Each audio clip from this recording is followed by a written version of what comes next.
Hello everyone, welcome to my YouTube channel. Hope you all are doing great and learning English every single day.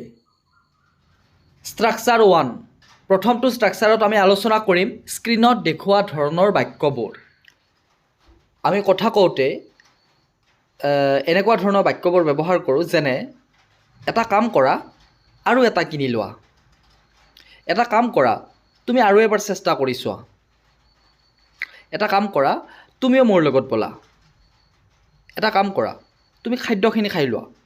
গতিকে এই ধৰণৰ বাক্যবোৰ আমি আলোচনা কৰিম আজিৰ প্ৰথমটো ষ্ট্ৰাকচাৰত।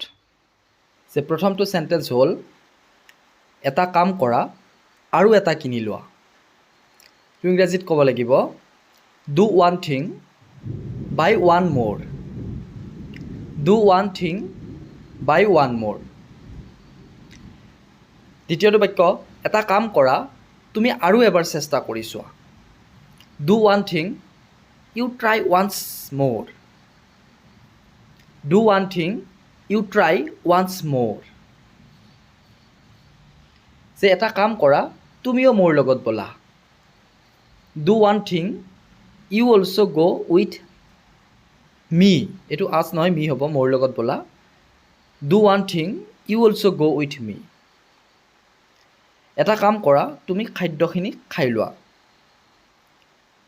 যে এটা কাম কৰা, তুমি খাদ্যখিনি খাই লোৱা। do one thing, you eat your food. you eat your food. যে এটা কাম কৰা, তুমি ইয়াতে থাকা। do one thing, you stay here. So প্ৰথমটো ষ্ট্ৰাকচাৰত আমি ইমানখিনি পালোঁ যে এটা কাম কৰা। যদি এনেদৰে থাকে তেতিয়া আমি ক'ব লাগিব do one thing. ইয়াৰ পিছত আমি দ্বিতীয়টো ষ্ট্ৰাকচাৰ চাম। ষ্ট্ৰাকচাৰ 2, আমি দ্বিতীয় ষ্ট্ৰাকচাৰত আলোচনা কৰিম স্ক্ৰীনত দেখুওৱা বাক্যবোৰ। যে বাক্যবোৰ এনেধৰণৰ যে তাক সহায় কৰাৰ প্ৰশ্নই নুঠে, তাত যোৱাৰ প্ৰশ্নই নুঠে, তাৰ লগত কথা পতাৰ প্ৰশ্নই নুঠে, তোমাক টকা দিয়াৰ প্ৰশ্নই নুঠে। এই ধৰণৰ বাক্যবোৰ আমি ইংৰাজীত ক'ব লাগিলে কিদৰে ক'ম, সেই বিষয়ে আমি এই দ্বিতীয়টো ষ্ট্ৰাকচাৰত আলোচনা কৰিম। ইয়াতে আমি ব্যৱহাৰ কৰিম no question rises. ইয়াৰ অৰ্থ হৈছে প্ৰশ্নই নুঠে, কোনো প্ৰশ্নই নুঠে। no question rises. আৰু সেন্টেন্স পেটাৰ্ণটো এনেকুৱা ধৰণৰ হ'ব no question rises. বাক্যৰ আৰম্ভণিত no question rises. এতিয়া এৰাইজ আছে, এইটো নালাগে, ৰাইজেছ হ'ব। no question rises to plus verb plus আদাৰ ৱৰ্ড। এই ধৰণে আমি বাক্যবিলাক লিখিম। যে প্ৰথমটো সেন্টেন্স হ'ল যে তাক সহায় কৰাৰ প্ৰশ্নই নুঠে। no question rises to help him. no question rises to help him. এতিয়া তাত যোৱাৰ প্ৰশ্নই নুঠে। no question rises to go there. no question rises to go there. যে তাৰ লগত কথা পতাৰ প্ৰশ্নই নুঠে। no question rises to talk to him. no question rises to talk to him. তোমাক টকা দিয়াৰ প্ৰশ্নই নুঠে।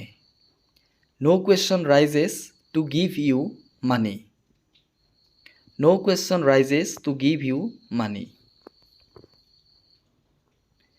যে নতুন গাড়ী কিনাৰ প্ৰশ্নই নুঠে। no question rises to buy a new car. no question rises to buy a new car. ইয়াত অহা প্ৰশ্নই নুঠে। no question rises to come here. no question rises to come here. গতিকে এই ধৰণে আমি এইবিলাক বাক্যৰ ইংৰাজীত আমি ক'ব পাৰিম no question rises ব্যৱহাৰ কৰি।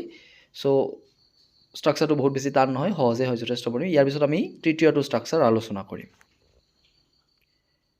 ষ্ট্ৰাকচাৰ 3, আৰু তৃতীয়টো ষ্ট্ৰাকচাৰত আমি আন এক প্ৰকাৰৰ দৈনন্দিন জীৱনত প্ৰায়ে ব্যৱহাৰ হোৱা এটা অতি দৰকাৰী ষ্ট্ৰাকচাৰ আলোচনা কৰিম। স্ক্ৰীনত দেখুওৱা ধৰণৰ বাক্যবোৰ যদি ইংৰাজীত ক'ব লগা হয় তেতিয়াহ'লে কিদৰে কোৱা হ'ব সেই বিষয়ে আলোচনা কৰিম। যে নতুন বছৰ আহি পাবহিয়ে, বিহু আহি পাবহিয়ে, মোৰ বন্ধুৰ বিয়া আহি পাবহিয়ে, বৰদিন আহি পাবহিয়ে, অৰ্থাৎ নতুন বছৰ আহি আছে, আহি পাবহি আৰু বেছি দিন নাই। চ' বিহু আহি আছে, বিহু আহি পাবই আৰু। চ' তেনেকুৱা অৰ্থত আমি এইবিলাক বাক্য ব্যৱহাৰ কৰোঁ, বিহু আহি পাবহিয়ে। চ' মোৰ বন্ধুৰ বিয়া আহি পাবহিয়ে আৰু।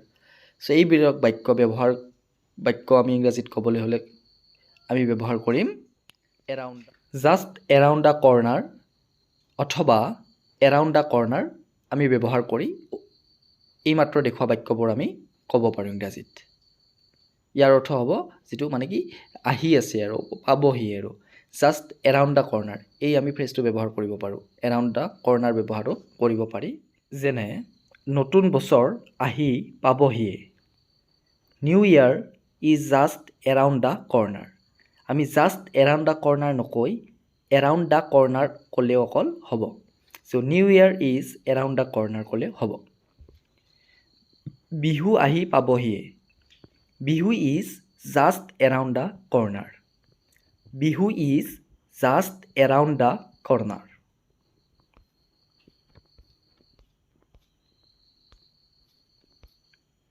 যে মোৰ বন্ধুৰ বিয়া আহি পাবহিয়ে, মাই ফ্ৰেণ্ডছ ৱেডিং, এইটো ফ্ৰেণ্ডৰ পিছত এপষ্ট্ৰফি লাগিব, এপষ্ট্ৰফি এছ, মাই ফ্ৰেণ্ডছ ৱেডিং is just around the corner.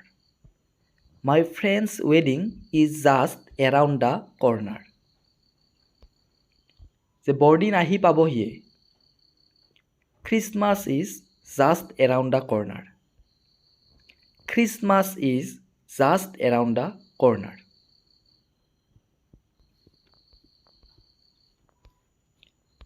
Ramzan আহি পাবহিয়ে, যে Ramzan is just around the corner. So' এনেদৰে আমি যিকোনো বাক্য আমি লিখিব পাৰোঁ, এই অৰ্থৰ যিকোনো বাক্য। যে মোৰ জন্মদিন আহি পাবহিয়ে, my birthday is around the corner, বা my birthday is just around the corner.